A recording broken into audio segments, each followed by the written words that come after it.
So what is this alien registration requirement? The government came up with this requirement to register with the special website for people that are here undocumented, but also for other people that come to the United States and stay here a particular time.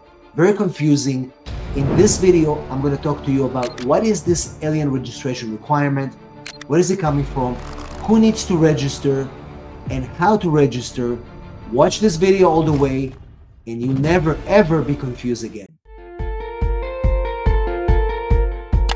Hello everybody, and welcome back to Immigration Channel. In this video, I want to talk all about the alien registration requirement. Who needs to register, how to register, what if I don't register, do I have to register? So many questions I received in the past month and a half, and I wanted to make this video to give you a small, precise, concise explanation as to who needs to register, why do you have to register, what happens if you don't register. So make sure you watch this video all the way until the end and share it with so many people that need to know about this. So let's get started.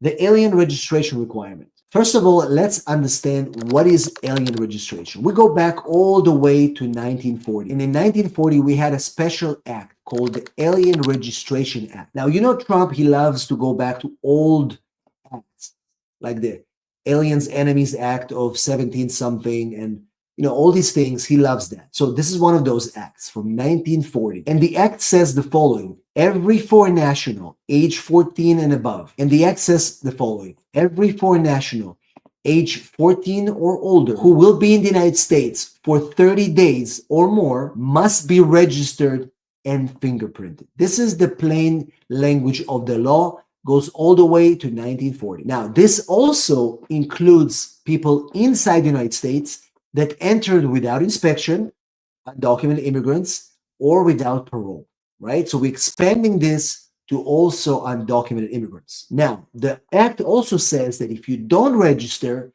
it can result in a misdemeanor and possible fines and imprisonment. That's all in that old act. If you look back in history, this law was never ever enforced. The Trump administration began enforcing this in April 11, 2025, and we've done some small videos about it in the shorts, but this one is a more comprehensive one, so you understand exactly what that means and what you have to do. For this to happen, this administration created an online form, also known as G325R. It's available on the USCIS website, and this is the form that you need to use to register. So, who needs to register? The big question. Many non-citizens, including those that are lacking legal status in the United States, are required to register. Some people are already considered registered, and I'll explain that in a minute. And some people that are planning to stay here over 30 days will need to register as well. So, this mandate includes the following. Number one, Canadians who entered the United States by land and were never issued an I-90 form, and they are planning to stay here over 30 days, must register. Any non-citizen who entered the United States without inspection and without parole and were never given an I-94 or seen any immigration officers in the entire time also should register. If you applied for TPS and you never received evidence of registration, you might need to register as well. Any non-citizen who turned 14 inside the United States must register if they haven't done so before. So that's in a nutshell. But what if you're undocumented?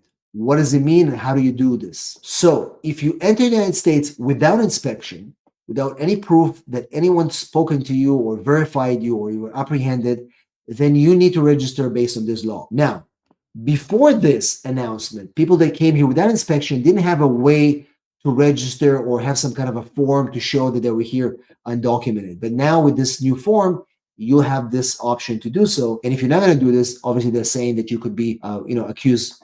And obviously they're saying if you're not going to do this, you could be charged with a misdemeanor. According to the Department of Homeland Security, over 2 million people could be impacted by this requirement. But let me give you a caveat.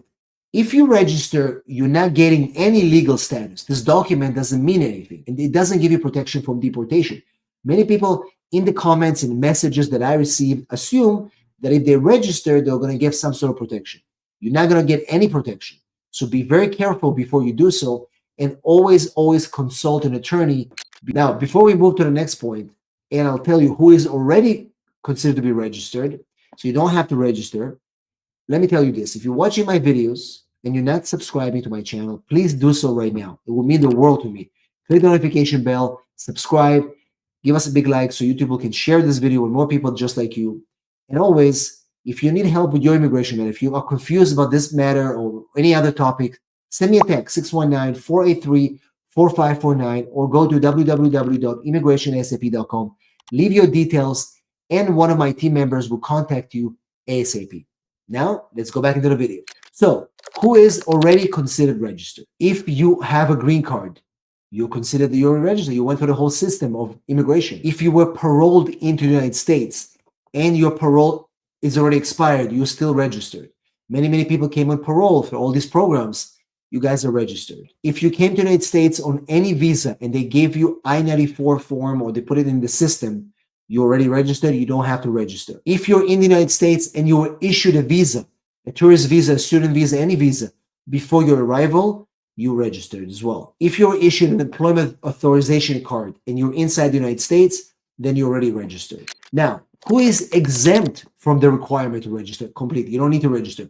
If you're a US citizen by birth or naturalization, no need to register. If you're a visa holder that already been registered and fingerprinted, like most visa holders that have work permits and their visa stamps, you're exempt. If you're here on A visa as a diplomat or G visa as a diplomat, you're exempt. If you're in the United States, but you're going to stay less than 30 days, exempt. If you applied for green card based on 45 and you have all the other documents that come with it, you're exempt as well.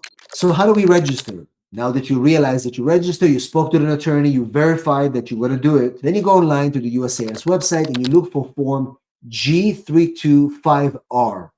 That's the one you need. It's an online process. You complete an account. You're going to build your own account online. You're going to log in, fill the form, and then once you submit it, they'll call you for a biometrics appointment. Once you finish with that process, they'll give you proof of registration. What do you have to put on this form? Your first name, your last name, your address, immigration history, if any, biographic information, and any police or criminal background. Now, what document constitutes proof of registration? This form, I-94, your green card, cross-border card if you're coming in as a visitor. That's pretty much what you need. Now remember, guys, before you decide to register, I urge you to speak with an attorney to make sure that if you do that, it's not going to impact your future immigration process and your future in the United States. Now remember, guys, you don't have to register after each entry if you're Canadian asking this question. One registration is enough. You're already in the system.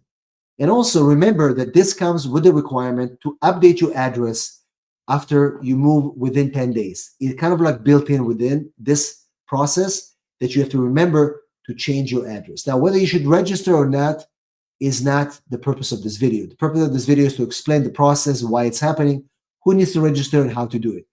Your decision is your decision. And before you make that decision, speak with an attorney because that is going to impact the rest of your immigration future in the United States. If you need help with this process or any other immigration matter, send me a text 619-483-4549 or go to www.immigrationsap.com.